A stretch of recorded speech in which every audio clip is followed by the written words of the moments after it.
Hey guys, it's Christine Bertram and Carissa Alberts here for you on a Tip Tuesday. Hopefully you guys caught Technique Thursday last Thursday, March 31st. If you missed it, go ahead and watch it. It was a really good one. Carissa walked through the process of how she does alcohol blending with the brushes with rubbing alcohol. And so for this Tip Tuesday, we wanted to share with you what you can do with your beautiful masterpiece after you've created it. Sometimes you can add to it after it's dry, and sometimes you want to do something to it before it dries. And that's what we're going to talk through today and show you some samples of what we're talking about. So without further ado, we're going to flip the camera down and get it off our faces. All right. So what do you got here for us? Okay, so I made this card. It is with the peaches, and it has the alcohol background, but if you can see, I don't know if you can tell. Yeah, you can kind of see the texture. There's texture, so I used the ornate folders, The embossing folder. Yep. And then I ran it through the embossing folder after I'd colored it, and then I made this really fun technique with texture. So that's what we want to do first. Yep, so I have this panel. By the magic of TV. Magic of TV. And flip it over so they can see the back side too. You can kind of see the frosty back. It's like kind of subdued, where the top is more vibrant. That is the color with the side with the color on it, right? Yes. Okay. So do you put that up or down? Up. Up. Okay. I usually use up. Okay. If you want it more muted, then you could flip it over and use the lighter side. This is dark calypso coral, pale papaya, the dark pale papaya, and the dark Old olive, maybe? I think old olive. Yeah. Cool. All right. So a little thing about the embossing folders, you guys. If you're not sure which way your pattern is going to go, what I generally do is I look at the inside of the folder, and part of the folder on one side, it's raised up, and on the other side, it's not the right terminology, but I would say divoted down, or like there's holes here. So knowing that, you know that if you put your paper facing this way, it's going to imprint it facing up, and so your texture is going to come up. And so you want these flowers to be raised up, and so the bright side kind of going up. And one of the other tips with embossing folders is we don't generally do this on the camera a lot, but it's very important that you put the folded or the seam binding side into the machine first, either if you're going this way, or if you're coming from the left to the right. Now, I've had in the course of the last maybe 7 years in class, if you put the open edge first, it can create so much tension that it can crack the edge here. So it has happened twice, and I always try to teach people the way to run it through the machine is to put the bend or the binding in first. And you always want to make sure your plates are lined up, flush, top, left, right, top, bottom, however you look at it. And in this case, this is a 3D folder, so you want to use the adapter plate with this one, okay? And so get that lined up. You want to make sure that your vellum is dry before you put it in here. Otherwise, it'll go onto your folder. And it's permanent ink, right? Because they're blends, so it will color it. All right. So then you open it up and you pull your piece off, and it has this texture to it. And when you run it through, you might get, where it's raised up, you might get the white edges, so it pops out really, really well. But it adds to the texture of it. It adds to the texture of it. Any embossing folder you can emboss after you guys are done doing your alcohol blending. Yep, it's just a way to add a little something more to it. So cool. All right, so then we're gonna move this for the moment. We'll bring it back in. So this is the first card I've ever done with alcohol blending for a swap card. And I used the seashells embossing folder. That looks like this. Yep. There it is. And that's carrying over, you guys, to the new annual catalog. So you can still get your hands on it. So if you, I don't know if you can tell, but there is little bits of gold flecking in it. Let's see, where is it? There's some right there. Right there. Okay. There's not much that there's not up on here. There's a little bit that's stuck. Let's hold it like there. Okay. So there's a little bit. So So when you are still in the drying process of your vellum, before it's completely dried, which mine is completely dried by the magic of TV, I have one done. So I'm gonna re-wet it. You can add embossing powder, and wherever your vellum is still wet, it'll stick to the Vellum. the wetness, yes. So I'm just gonna kind of make it a little bit wet in some spots. So just a reminder, what she just said is that by the magic of TV, she had this all done and dried.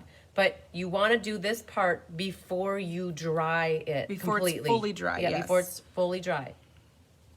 And you have a very short time to do this. Because once it's dry, it's not going to stick. You could go through and use one of the Versamark pens Pad, yeah. if you have one, or a pad, and you could add some to it. We'll talk about that in a second, about the Versamark. Okay, so she's All right. got that re-wetted a little bit. So she's going to pour the gold embossing powder over it.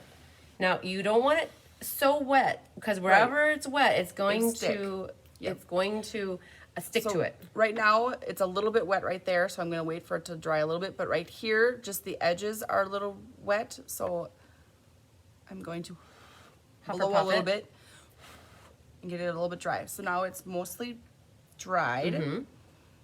And then I'm just going to dump it all over. And hopefully it's And not hopefully it's going to stick in certain spots. Yep. And remember with this, you can always wipe it off. If there's too much, you can kind of tell it what you want it to do.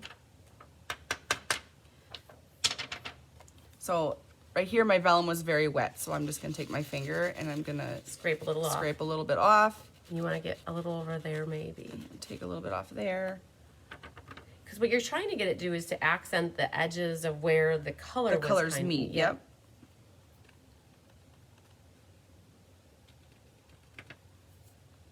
Yep, so it's stuck a little bit there. There's a lot over here, so we're just gonna Kind of scrape a little scrape off. a little off. And if you Just- wanted to add a little more up there, you could make that wet again slightly and then have it stick. So And sometimes when you look at it, it doesn't look like there's anything there, but when you heat it, it all of a sudden shows up on like these little fine lines right there. Like it doesn't look like there's much there, but there actually is some on there. So we've got enough. What I always do is I cover this and I shut it, because if you go to pull out your heat tool, it could potentially blow it all around if you're not paying attention. Yep. All right, and I'm just gonna heat emboss this. You wanna be very careful, because if you get close to the edges, It'll curl it. it will pop it. Pop It'll it. make a balloon or like a bubble. Oh. Look at that. So wherever that was wet, is if the embossing powder stuck to it, that's what's heating up right now. Ah, that one's cool. It's like you don't think it's there, and then all of a sudden you heat it and they show up. Got it? Oh, you got one more like- section? Okay. Over here a little bit.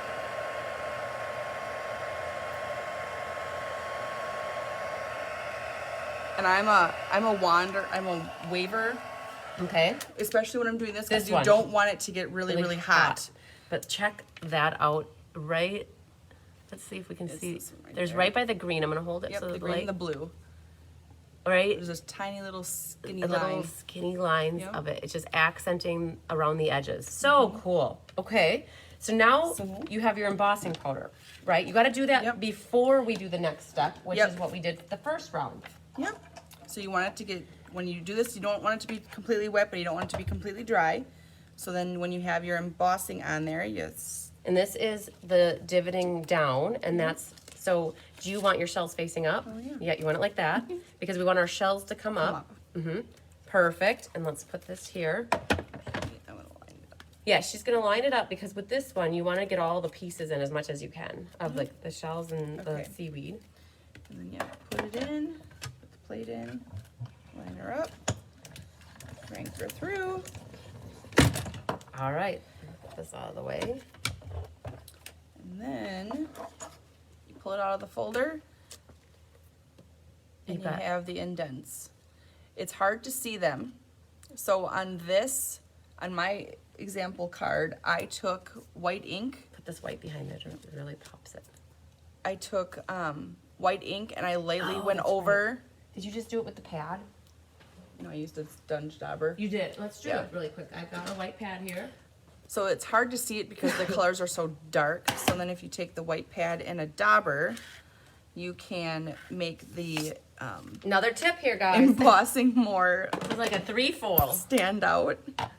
So you just dip it in a little bit. And then I just find a shell and I just kind of It just really accents it and highlights it. try to find where the shells are.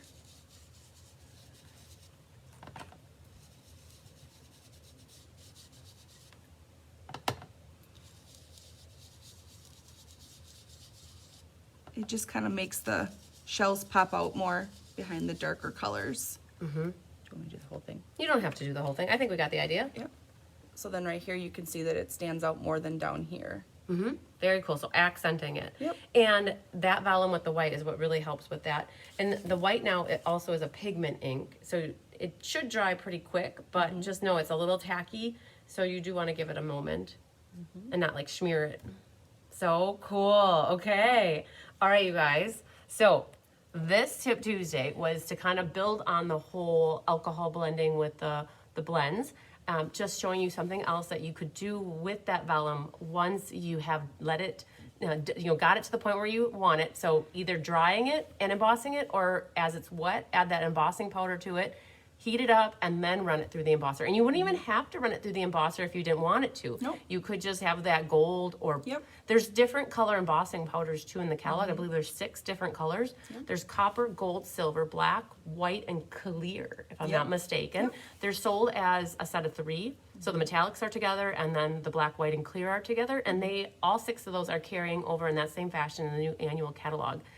The white ink pad too is available in the annual catalog as well. It comes with a refill, and so do the sponge daubers. So all that stuff is carrying over. So we hope that you guys enjoyed this Tip Tuesday. So pay attention for Thursday, because we're going to be doing some more alcohol blending and wrap up this little 3-part series with Thursdays.